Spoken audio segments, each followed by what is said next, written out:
Welcome, audience. I am here, the podcast from the gutter to growth, and I have an awesome guest with me today, Miss Deborah, and we are gonna dive into some deep discussion today. I'm just so happy to have you, Deborah. Hi. How's it going today? It's going well. Thank you so much for having me. Awesome, awesome. Look, we are gonna just dive right in and just get down to the nitty gritty about life. And just reading over your story, you have a story to tell. And I am just excited for you to be able to tell your story to the audience. We talk about when we hear the word dysfunction, people run from that word. That is not a word. That's not a word people want to use, but you use it through and through on your platform, and we're gonna just dive deep and talk about that. Are you ready, Deborah? I am. I'm ready. Awesome, awesome. So, look, you are passionate when it comes to families healing from dysfunction. That is your passion. But we know in order to heal from dysfunction, it first starts with honesty. And that can be the toughest thing. But what was the moment when you realized I have to break the silence and I have to do it now if I want to change my life? What was that moment like for you? So I am a mother of five. I have 7-year-old twins, a 17-year-old son, an 18-year-old daughter, and a 20-year-old son. Well, you look young Thank you. I'll be for 40 on grown the kids. 21st of this month. Uh, Welcome to the 40s, girl. It's nothing like it. I heard it was the new 20, so we're going to see. It is. I'm 45. It is. So what really pulled me into wanting family togetherness is the fact that my children are disconnected from their family outside of like my sisters and my brother and my nieces and Mhm. nephews. Like my cousins, my uncles, my aunts, all of them, they don't really know them. They don't know Mm. extended cousins. And when I was a younger mom, they would say stuff like, "Hey, we don't go around nobody. We don't know, Wow. we don't know our cousins." I'd be like, "Yeah, I can relate. everybody's doing their thing." And as time is going on, I'm just like, I don't like that's not okay. Like that's a form Mhm. of dysfunction to be in the same city and have such a huge family on both my Mm. mom and my dad's side. And my kids don't even know half their people. Like my daughter could potentially date one of her cousins because Oh, of the wow. disconnect.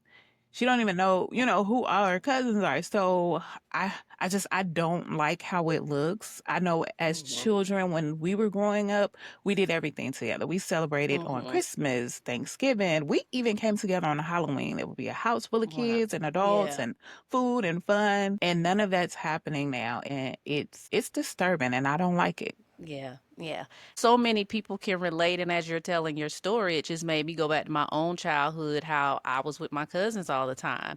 And you're exactly right. Now it's like a divide. You don't have that anymore because of families being so dysfunctional. And then, too, as a parent, you wanting to protect them from that dysfunction. So it's just trying to balance and navigate protecting your family, but still wanting to have them know who their family is. And that's huge in the life of many people. So, and the thing about dysfunction, and you tell me your story about it, a lot of times that disconnect comes because things have happened and people have stayed silent. Mhm. And when you become an adult, you're like, these things were going on, but we had to say stay silent, you know, Stay in a child's people, place. yeah, stay in a child's place. It's not your business. You can't question or Mhm. ask about things that just Uh, doesn't seem right, Right, it so when created you an become atmosphere of be quiet and don't say anything. mhm, And now you have a bunch mhm. of adults who are quiet and not speaking on things. And I don't like it. Yeah. Yes, that is a huge thing. So let's roll into that because this next question really talks about that. It says many people stay silent out of fear, out of guilt, especially in faith-filled families, Mhm. because so many things happen even, in the home of churchgoers and believers, but how do you honor the family dynamic while still being able to expose the dysfunction that you know is still not right? Like, how do you draw the line between being loyal but being truthful? Like, this stuff is going on and it's not right. I feel like the only way that you can do that is with like-minded family members. So Mhm. if you have people who aren't willing to face dysfunction and talk Mhm. about it and hold themselves accountable while holding others accountable, you Mhm. really can't do it. Like I have a lot of family members just like, "Oh, you be talking about that," or they'll pretend like they listen to my podcast, or they're just like, "I don't listen," and that's okay. I tell people all the time, it's Yeah. okay because I talk about a lot of stuff that nobody's ready to talk about, nobody wants to Yeah. face, and it's okay. Whenever you're ready to come over here, come on to this I'm side. And here. but Yeah.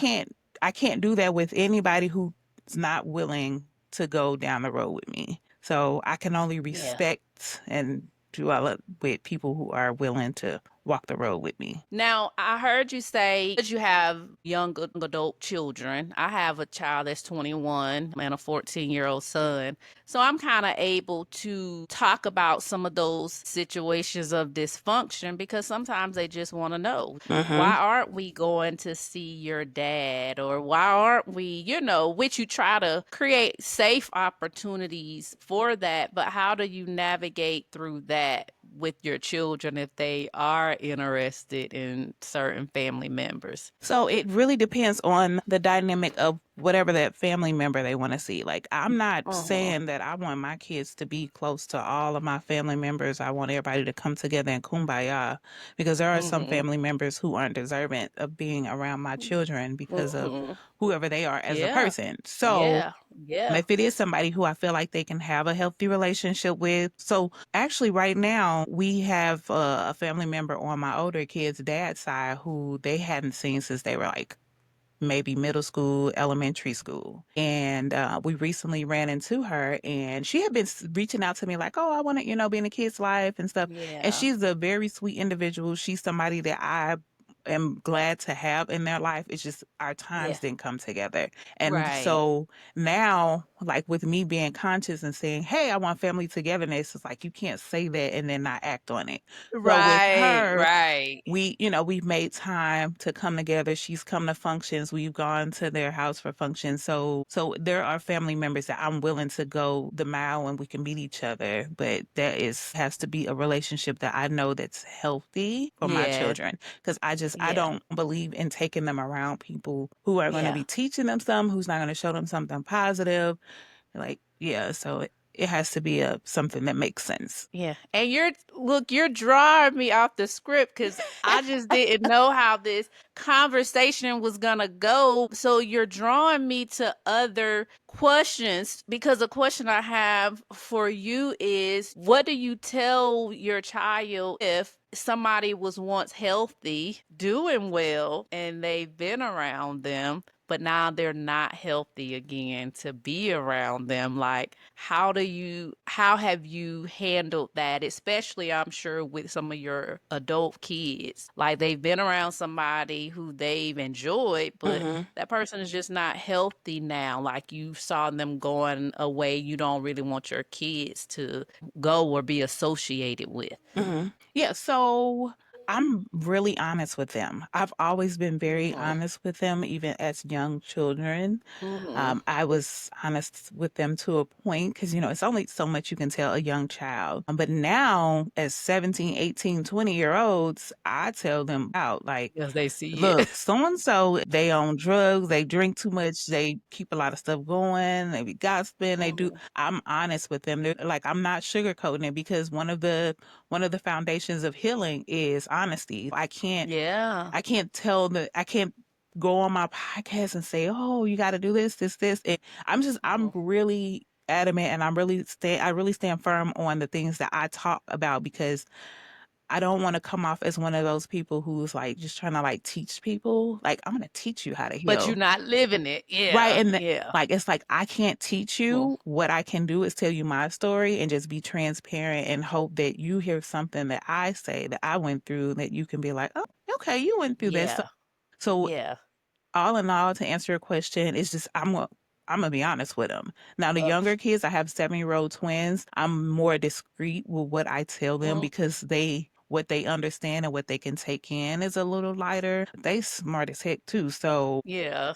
I tell them what I can tell them to the length of what I feel Right. like they Yeah. need to know because they don't need Yeah. to know Yeah. everything. But them older Right. kids, I'll tell them everything. I'm not Yeah. holding nothing back. I love it. I love it. And as a mother of five, our biggest fear, mine as well, coming from dysfunction, my biggest fear was like, oh my God, I don't want my children to take on generational cycles, which is why we're shielding and we're protecting them because we want to curse those cycles at the root and we don't want it to come in our household. Absolutely. So, what have you done to try to stop those cycles from being a part of your children's life? And, how have you had to model for them to prevent those things from happening? Again, honesty is one of the Mm-hmm. things. And then I have an open door policy. You know how you go to a job and they're like, oh, we got an open door policy. Like you can Mm-hmm. I have an open door policy. If there is something that they feel is not going right, they're allowed to speak on it. If I say something Mm-hmm. to them and I offend them in a way, they're allowed to speak on it. I've Good. created an atmosphere where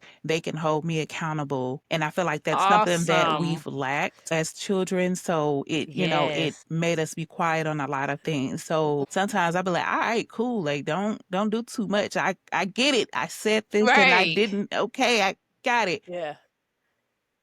But Yes. I love it because it's always done in a respectful way. Like I don't think that a lot of people can understand that children can come to you and tell you you're wrong and it still be respectful. Yes. So Yes. I allow them to do that. And another thing, one of the things that I'm really breaking down is financial literacy because I don't, Yes. we had zero financial literacy. So I'm really big on credit, Yeah. pay your bills, and those type Mm-hmm. of things because like the position that I'm in now, I feel like I'm in a really good position as far as like my home space and where I live and Mm-hmm. the school that I'm able to get them into. Yeah. However, it took me a long road to get Right. here. And I don't want them to have to go through all the hoops and loops that I went through. So I'm really big on, did you pay your credit card bill? You got to Right. pay your credit card bill. Yeah. If you don't pay nothing else, pay Yeah. that credit card bill. So Yeah. Yeah. that's one of the conversations that we did not have in my household. Like we didn't talk about Yeah. saving money or any of those things. So yeah. So all in all, definitely accountability. Yes. You just spoke on so many things. I mean, I come from a generation where you might have a bill in your name and you five. So it was definitely no talking about credit and having good credit and Hmm. saving, like saving what does that mean? Right. That was if you got something, it was gone immediately. Yes. Just it was nothing talking about that. It was really a rat race. Mhm. We were just in survival mode, Yes. just living. So one of the things I told myself, and I don't even know where it came from. I just was like, I'm going to be better. I'm going to manage money better. I want better. Not that somebody trained me that it was better, but Hmm. it's just something within me was like, it got to be Something something better than better than yes. Like this, you this is know. not it. Yeah. But you're right. It was no talking about financial literacy. It was just none of that, was talked about. And even family now don't really understand about saving and building and financial freedom. So Mhm. you're throwing out things that I agree with, like my child today. We have to do another contract for you because I'm teaching you how to be studious and how to work and earn and save, all those things that we didn't have. So you're definitely on to something. So I'm Yeah. excited about that. Thank you. So I work in the field of education, so I deal with a lot of psychologists, and that is something that you are diving into special people that go into psychology because that to me is such a huge service of trying to help people when you go into that. Mhm. So as you're In school, being studious with the psychology, also navigating the lines of healing, how has that combination, the two of those, like how are they coming together and shaping you, and especially with what you have going on and what you're putting out into the world? I'm laughing because I'm just like, I'm always trying to diagnose somebody. I do too, because I'm in it, work with students with disabilities. So I always be like, oh, that's probably, Yeah, I'm like, so I see. I'm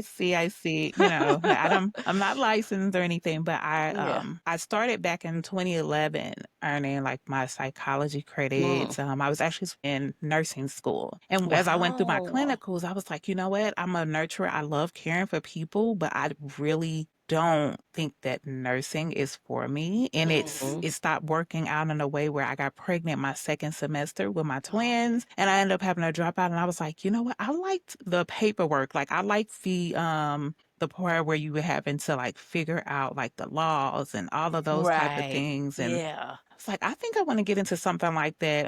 So I actually just like almost a year ago started going back to get my bachelor's for psychology. So So, the way they tie in together is like a lot of the things that I'm learning at school. I incorporate a lot of that information into my podcast. So I'm able to like break down some I definitions love and, that. Yeah. those type of things because one of the things that like I know I'm spiritually led, but like what I tell people all the time, I'm like, why are you going to school for psychology? Like, well, my psychology degree is going to get me in rooms that being a podcast host is not going to get Right. me in. Right. So and then also, Yes. I need to understand some stuff. There's some things Mhm. that I just, don't understand. And then Mm. also my desire is to work in a atmosphere where I'm helping people who mental health Yes. is in the toilet Yes. and I'm Yes. helping bring them up out Yes. that toilet. Like that's a Yes. passion Yes. for me. And I can't get into any of those. I'm pretty sure that the most high could put me in one of those positions without the degree, Mhm. but I want the degree. Like Yeah, I want that it's just degree. something about, yeah, that integrity piece of I am qualified, Yes. I've lived it, but I've also studied it. So, Not to mention I and I'm pay like for all that this too. schooling and I Yeah. only got like a semester and a half left, So Awesome. yeah, so I went into it with over 100 and something credit hours. So I've Wow. gotten all these credit hours. It's either let those go down the drain and don't do anything or go back to school and just take the psychology courses I need to get the degree. It was like 40 Yeah. hours. Who wouldn't do that? Wow. Yeah, yeah. Well, kudos to you for Thank you. following your heart, because sometimes people would just be like, I'm just gonna continue. I started this path of nursing, or I started this path of being a lawyer, whatever it is, and they're feeling that nudge like, let's take a detour, but they're scared of the detour, but Mhm. that detour will be the best thing that can happen for you. So kudos to you for having, the courage to take that detour. Thank you. Of course, my podcast is talking about people being stuck, in the Mhm. gutter. Like, and what happens is what keeps us stuck is we stay silent. We Mhm. let the voices of fear, we let just the traumatic experiences we've had, we continue to let those things control us. So, just speaking to my audience, what would you like to share with them for anybody who's feeling stuck and they don't really know, how can I free myself of getting unstuck because of shame or guilt? What would you tell that person that's listening? So first you want to figure out like why. You have to know the why because if you don't know the why, like how do you get out of it? So you want to figure Mhm. out the why and then you have to do things that make sense to make you feel unstuck. So if you say you're a mom and you may feel like oh, I got kids, I don't, and this is something I can speak on because this is real life for me. So you're a mom, you're a single mom, you don't have a husband, you don't have a man, you got these kids, Mhm. and you just feel like Mhm. you can't do anything, like you can't Mhm. work and all. You have to find some type of avenues.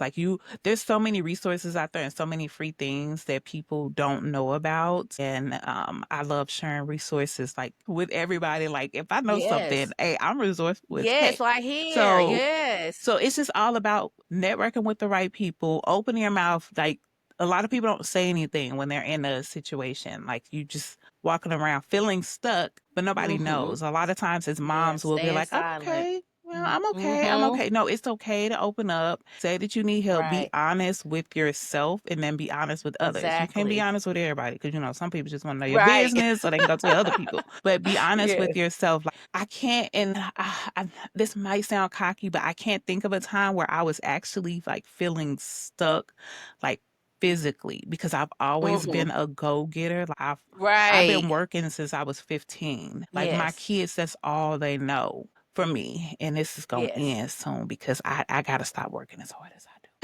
But like just another thing is like doing self-care things, like taking care of yourself, loving on yourself, whatever that looks like. If that's like going to the nail shop, getting Right. you one of those little foot spa things, taking time for Mhm. yourself. I feel like a lot of moms, we just feel like we just gotta go, go, go, go, go. And that can make you feel stuck. And then like your Yes. thought process, what are you thinking? Like, what are you telling yourself? Like you may need to put some daily affirmations on some sticky notes and put them on your Yes. mirror. So when you're getting ready in the morning, you just say that to yourself while you brushing your teeth. Like whatever it is you feel like you feel stuck on. AI is a very resourceful thing. Go on there, go on ChatGPT and whatever you feeling, ask AI to give you some affirmations for that thing Right, and for write it that down. particular And thing. when you start like telling yourself certain things like I am enough, I am Right. beautiful, you'll start believing Mhm. that.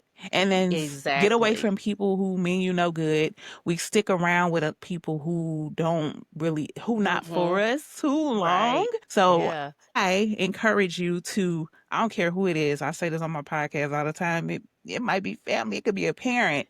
I'm not saying Yes. completely cut them off and never deal with them again, but when people are negative in your life, you have to deal with them a certain way. Right. So the Right. people that you're around can make you feel stuck as well. Yeah. Yeah, we call that in our household, you have to have a sense of who's pulling too much energy from Hmm. you.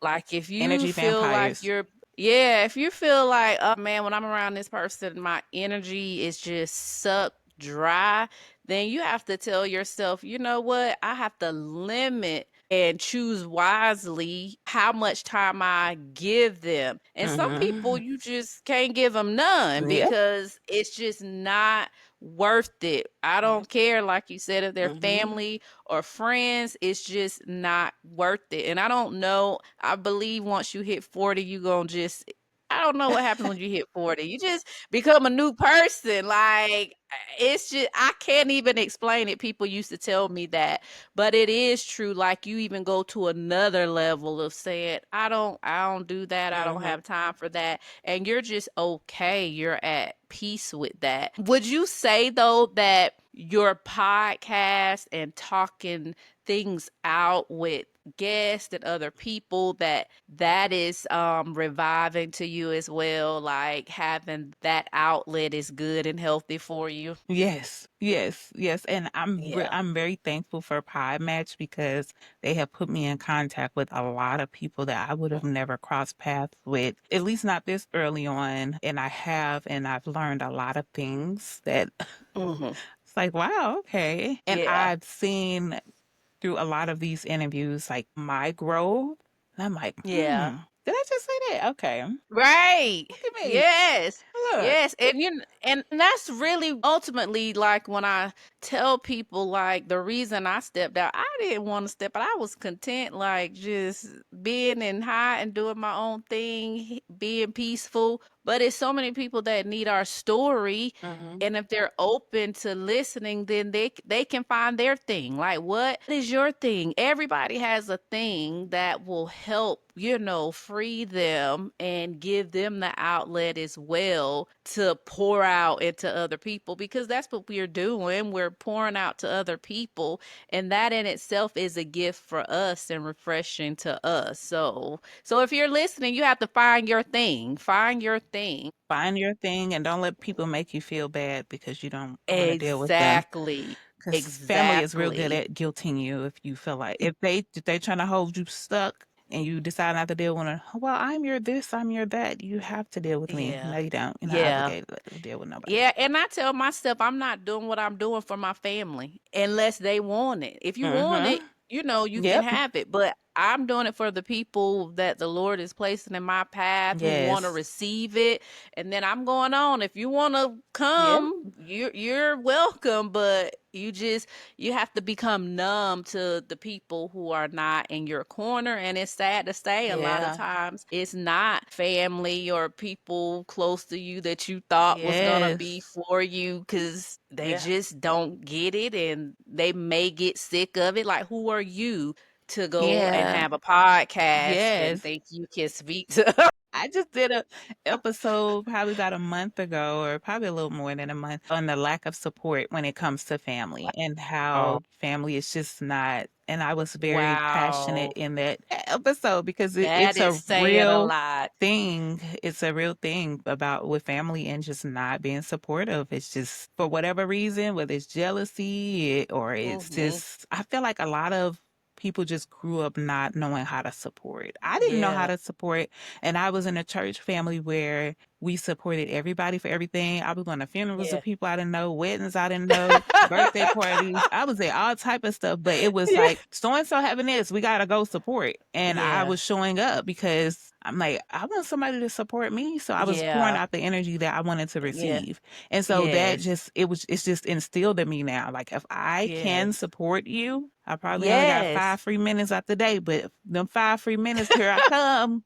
What's up? Yes. Yes. So, Even if you just show, and that's the thing. That's how our church family is. It's like you support, and they'll say, even if it's 5 minutes, if you could stop by 5 minutes, give a hug, mhm, like, we just want to see your face. And I had to learn that too, because I didn't see that. I didn't have that, mhm. so that was not my norm either. So I get it. Like, we Yeah. probably could talk about dysfunction all day if we start opening up our story. Mhm. So, and you mentioned your church family. How is your spirituality, your belief system? How has that played a role in helping you face family dysfunction and rebuild your identity? Because really, that's what it is. Like, when you come out of dysfunction, it's almost like you have to rebuild and Mhm. figure out, okay, who am I? Because I clearly don't want to be that. So, who am I? So, how has your faith helped you navigate through that and find your true identity?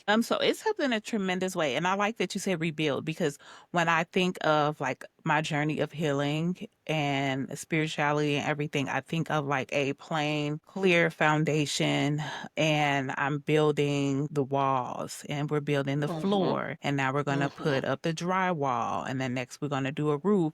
And that's like what I really think of when I'm doing it because it is a process. It's a process of, Yes. and then, you might have one day where it rain and the walls you built over here fell down. That's one of them Talk rainy about it. days. Yeah. You might be sitting around crying and feeling like, what am I doing? Why am I Yeah. here? Right. And those are the moments where I have to sit back and I got to breathe and take deep breaths and Yes. pray. Uh, Praying before I walk out the door because it's a Yes. crazy world. Praying while I'm driving down the highway. I will say I pray a lot more now than I ever Yes. have. So it's like my faith and my spirituality and my healing journey they're one and the same. They are Wow. best Love it. friends. They hold Yeah, hands. wow, I love that. I love that. Yes, I love it. Because they have to be, especially for us to continue to grow, because you have to just be reminded, like, who am I? Yeah. And when learn who you truly are, that it's not by the family that you've come from, because we couldn't help that. That was out Right. of our control. But we can Yeah. choose who we become now. And Mhm. thank God that I'm Yes. not stuck to Yes. the Yeah. family, Yes. so, Yeah, it's but all I about that love that. accountability, holding. Because I feel like without the faith and without the spirituality, I wouldn't have that voice that is holding me accountable, even when I don't want to do the things that Yes. I'm telling other people they should do. It's like, Yes. how you gonna tell people to rest and you're not resting? Right. Like you telling Right. people, oh, you gotta get rest, you gotta do this, but I was just going off of 3 hours of sleep this all Mhm. day today. You might can't Yeah. tell, but I just woke up from a nap. So I'm like, But you I've been have waiting to. I to. did too. Look, I did. It was raining, and I'm like, "Ooh, let me just lay down and just." I don't, but I ended up falling Oh, asleep. I But knew you're I was going to right. sleep. I knew it. That was a planned nap, baby. The twins came in here. They was like, "You finna go to sleep?" I said, "Yeah." They was like, "Can we go ahead, Yes. baby? Go ahead. Keep. I'd Yes. rather you go to sleep with me than keep coming in here asking me stuff while I'm trying to sleep. You go ahead. You Exactly. lay down too. I Exactly. got y'all. We gonna have a sleep date. Yeah. So I love it. So look, oh my God, this time has went by so fast, but one more question. So when you think about your work and your podcast, the healing version, I love that. What's the one truth you want every listener to walk away with, especially those who are still in the gutter? one truth that I want everyone to walk away with. So, the one truth that I want everybody to walk away with is that you will not reach your greatest length, your greatest heights, your greatest whatever it is that's in your heart, because I feel like everybody has something in their mind that they see themselves doing in a positive light, whether they speak on it or Mm, not. You will never reach that thing if you, one, don't believe in yourself, two, don't take the necessary steps to wow. do it. You have to take, you gotta, the only thing that Yeah. bad that can happen, I feel, is that you didn't try. If you fail, guess what? You learn from it. So now when you get Right. back on that ladder to climb to get to that thing again, you know what you did the last time that didn't make sense. So we're going to take another Right. avenue. And being true to yourself. You got to get that Wow. Love mirror. it. You got to look in that mirror, because a lot of times we like to point the blame. I can sit here and blame my mom and dad all day for the way my Yeah. life turned out and be like, yeah, they didn't give me a good life. I didn't, my dad wasn't around. My mama moved us from pillar to post, but that's not Yes. my story. Now, that's part of my story, Yeah. but that's not getting me to where I need to go and Right. how I can help my kids be emotionally intelligent and adults. Exactly. So, Yes. to all in all, in conclusion, you have to get that mirror and look in that mirror and say, what is it that I am doing as a person that's holding me back from my highest good? And once you figure that out, Amen. baby, you in there. You got this. Amen. Look. Once you figure out how you are your stumbling block, you ain't gonna let nobody else be a stumbling block, because you're gonna be able to Exactly. recognize, oh, you are not here for my greatest good. You don't mean me no Mm, good. Blocked, mm. cut off. Right. But Immediately. immediately, but as long as you in your way, you're gonna let everybody else be in your way too, Mm, because you don't care enough to be your own, mm. to remove your own stumbling block. So I encourage you to Wow. look within, look in that mirror, Mm. say what I'm doing, what where I'm Yes. screwed up at, like the Yes. relationships that don't work out. We love blaming the other person. Well, they didn't do this, and this. How did you play a part in the Hmm. relationship not working out? We always got to Right. look at ourselves, because a lot of times it be us.